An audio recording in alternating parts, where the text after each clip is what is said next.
समुद्र में खड़ी थी रूसी पनडुब्बी, यूक्रेन ने कर दी धुआं धुआं। जी हाँ, बिल्कुल सही सुन रहे हैं, क्योंकि इस वक्त जो अपडेट आ रही है वो आपको चौंका भी सकती है और ये बात भी बता सकती है कि रूस के ऊपर अब यूक्रेन कितना हावी हो चुका है। अब वह डरने की नौबत में नहीं है। जेलेंस्की ने की ट्रंप को गुस्सा दिलाने वाली हरकत, क्योंकि कहा जाए तो काफी समय से ये बातें चली आ रही थी कि डोनाल्ड ट्रंप हैं जो वो रूस यूक्रेन का युद्ध रुकवाने की फुल कोशिश कर रहे हैं, लेकिन ऐसा हुआ तो नहीं और आए दिन रूस यूक्रेन की धरती पर कब्जाता रहा है और कब्जा रहा है। 20% हिस्सा उसने एक्वायर भी कर लिया है।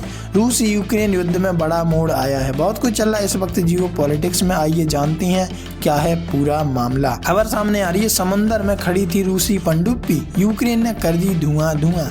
यूक्रेन ने ब्लैक सी में रूस की किलो क्लास पनडुब्बी पर अंडर वाटर ड्रोन से हमला करने का दावा किया है। अब ये दावा किस तरह से सही साबित होता है कि नहीं, आइए जानते हैं। अमेरिकी राष्ट्रपति डोनाल्ड ट्रंप की रूस और यूक्रेन के बीच जंग रुकवाने की कोशिशों को एक बड़ा झटका लग सकता है।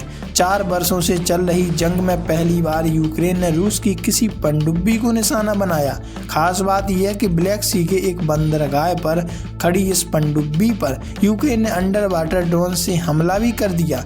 यूक्रेन की खुफिया एजेंसी SBU सिक्योरिटी ब्यूरो इस हमले को अंजाम दिया है और हमले के बाद एक वीडियो भी जारी किया है। SBU के मुताबिक ब्लैक सी मतलब काला सागर में रूस के नोवरोसिस्क बंदरगाह पर खड़ी वर्षा बियांका क्लास की इस सबमरीन को निशाना बनाया गया। प्रोजेक्ट 636.3 नाम की अटैक सबमरीन 4 कैलिबर मिसाइल से लैस थी। पनडुब्बी को जंग के दौरान निशाना बनाया गया। SBU के वीडियो में दिखाया जा सकता है कि नोवरोसिस्क बंदरगाह पर एक पनडुब्बी के साथ साथ कम से कम आधा दर्जन जंगी जहाज और बोट्स में खड़े हैं। इसी बीच पनडुब्बी में एक जोरदार धमाका होता है। यूक्रेन का दावा है कि हमले से पनडुब्बी और उसकी मिसाइलों को निष्क्रिय कर दिया गया है। खास बात यह है कि करीब 50 वर्ष बाद किसी पनडुब्बी को जंग के दौरान निशाना बनाया गया। आखिरी बार 1971 के भारत पाकिस्तान जंग में विशाखापट्टनम बंदरगाह आंध्र प्रदेश के करीब INS गाजी नाम की सबमरीन तबाह हुई थी।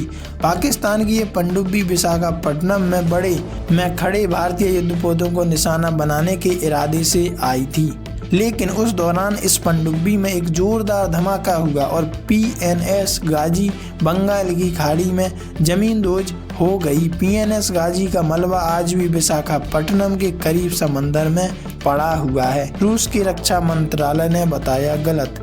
यूक्रेन के दावे के बाद रूस के रक्षा मंत्रालय ने पनडुब्बी के निष्क्रिय होने की खबरों को सरासर गलत बताया और इसे नकार दिया है। रूस की ब्लैक सी फ्लीट के हवाले से रक्षा मंत्रालय ने कहा है कि यूक्रेन के अंडर वाटर ड्रोन हमले में किसी भी पनडुब्बी या फिर जहाज को कोई नुकसान नहीं पहुंचा। वैसे आप इस बारे में क्या राय रखते हैं, कमेंट में जरूर बताइएगा।